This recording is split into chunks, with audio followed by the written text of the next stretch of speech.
Warning, spoilers ahead for the Rings of Power episodes 1 and 2. Wondering what all those shapes and sigils are in The Lord of the Rings, the Rings of Power's magical opening credits? Here's our interpretation of every gilded detail. Amazon's The Rings of Power follows a growing trend of TV shows foregoing an opening sequence in its premiere episode. The Rings of Power Episode 1 is content with a lone title card separating Galadriel's history lesson from the main narrative, and only in Episode 2, Adrift, are audiences treated to a proper opening credits. It's as majestic as you'd expect from a show as undeniably gorgeous and eye-wateringly expensive as The Rings of Power. Golden and black granules dance around the screen like sand in the wind, seamlessly morphing between various shapes as Howard Shore's theme blares triumphantly in the background. Simultaneously delicate and empowering, The Rings of Power's opening title sets the mood for the Middle-earth shenanigans to come. The shapes these tiny grains take allude to plot points and character details from the Lord of the Rings mythology, but, likely by design, there are several ways of interpreting their meaning. Many shots hold relevance to both the past and future of Middle-earth lore. Here's every clue and detail in the Rings of Power's opening titles. The Rings of Power's opening credits represent the Ainulindale and Years of the Trees. The overall concept behind the Rings of Power's opening titles appears inspired by J. R.R. Tolkien's creation story The Ainulindale. At the very beginning of time, Eru Ilúvatar, God, and his Ainur, angels, sat in a circle and sang the world of Arda and its entire history, Middle-earth included, into existence. The grains of rock shifting to music in the Rings of Power's title sequence echo the Ainulindale's song of creation. The shapes the rocks take, however, can be interpreted as a brief history of Tolkien's fictional universe leading up to the Rings of Power. Our first notable image depicts a large central circle surrounded by 8 others. This could symbolize the Ainulindale itself, with Eru in the center and his Ainur on the outside. There were more than 8, but perhaps a few were cut for the sake of geometric symmetry.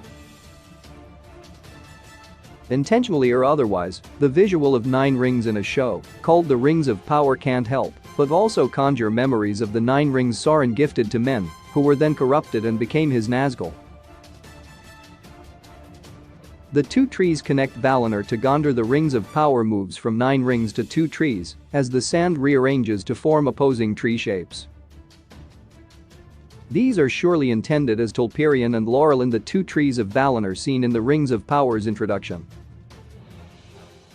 Those of a Gondorian persuasion may notice the obvious similarity between these sand sketches and the white tree of Gondor emblazoned upon the flags carried by Aragorn's army in The Lord of the Rings, and there's a good reason for that. The Valar made a tree in Telperion's image as a gift for the elves. Its seedling then passed on to Numenor, which will appear in the Rings of Power imminently, and thanks to Isildur, subsequently onto Gondor. Drawing the 2 trees in Valinor in the style of Gondor's flag, therefore, makes perfect sense. The Star of Fëanor, Howard Shore's orchestration, pushes the Rings of Power's sentient granules into forming an 8-pointed star, a shape synonymous with the House of Fëanor. This makes sense, as Fëanor's influence upon Arda's history books began during the Years of the Trees and would rumble on for thousands of years thereafter. Galadriel actually neglects to mention Fëanor during her history lesson in the Rings of Power Episode 1, but the hammer-happy elf is referenced during Elrond and Celebrimbor's conversation in Episode 2, confirming his role in Amazon's early Middle-earth history remains intact. The 3 Silmarils, of course. The Star of Fëanor is immediately followed by a symbol representing his greatest creation, the Silmarils. The swirl of 3 circles arranged in a triangle shape mirrors how Tolkien's 3 Silmarils are often visually presented, and their creation came during the Years of the Trees, fitting the title sequence's stroll through history. Once again, Galadriel forgets the Silmarils during the Rings of Power Season 1's cataclysmic opening, leaving Elrond and Celebrimbor to pick up the slack in Episode 2. The Silmarils' presence in the Rings of Power's opening credits subtly signifies their importance to the lore of Middle-earth. A diamond-splitting division among the elves? Less clear-cut than most of the symbolism within the Rings of Power's opening credits is the diamond shape that splits into two distinct lines. One possible interpretation is Finar's Silmarils beginning to sow division among the elves, a sundering that would take many thousands of years to heal. The two shapes left over could then relate to the disconnected shores of Valinor and Middle-earth, once so closely linked, now standing alone. The black infecting the gold Morgoth appears as if to dispel any lingering suspicion of what the Rings of Power is really about. Dark grains of black rock begin snaking their way through the gold, infecting the mixture. The music turns more sinister, and the sand's movements intensify, becoming sharper and aggressive.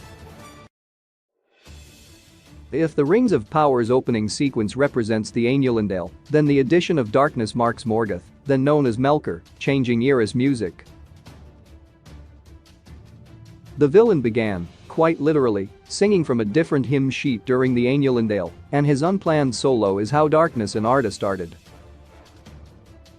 In terms of the history the Rings of Power's opening credits tells, the arrival of darkness can also signify when Morgoth destroyed the trees, poisoned Finar's mind, stole the Silmarils, and slinked away to Middle-earth to kick off centuries of bloody war. As with the 9 rings and 2 trees, however, the title sequence's encroaching darkness holds an importance to the Rings of Power's main timeline too. A creeping blackness marring brilliant gold is akin to Sauron infiltrating the elves and weaving his dark magic into their Rings of Power, an event Amazon's TV series is already building toward. The Wars of Beleriand and Rise of Numenor. After darkness sneaks into the Rings of Power's title sequence, the sand begins moving at pace, skipping through a series of shapes in rapid succession, most of which are difficult to discern. One image, however, bears the distinct likeness of a mountain range, which hints that the quick fire changes could symbolize the reshaping of the world that occurred during First Age wars against Morgoth. Almost all of Beleriand was destroyed during the conflict, redrawing the map of Middle-earth entirely, while the Isle of Numenor was razed from the sea. The image above appears to show Numenor's creation specifically, with the mountainous isle surrounded by wavy lines of sand that are probably supposed to be ocean. The Eye of Sauron, the One Ring. The Rings of Power's title sequence ends on a massive circle in the center of an ornate eye shape. There are 2 possible interpretations of this image, but both mean essentially the same thing: Sauron. The circle in the center is likely foreshadowing the One Ring, but the overall composition leans more toward the Eye of Sauron, the Dark Lord's logo, to instill fear in the free peoples of Middle-earth. Whatever the intention, this final shot in the Rings of Power opening credits sends a clear message that the shadow looming over Middle-earth has transitioned from Morgoth to Sauron. The Lord of the Rings, The Rings of Power continues Thursday-Friday on Prime Video. Join Amazon Prime, watch thousands of movies and TV shows anytime, start free trial now.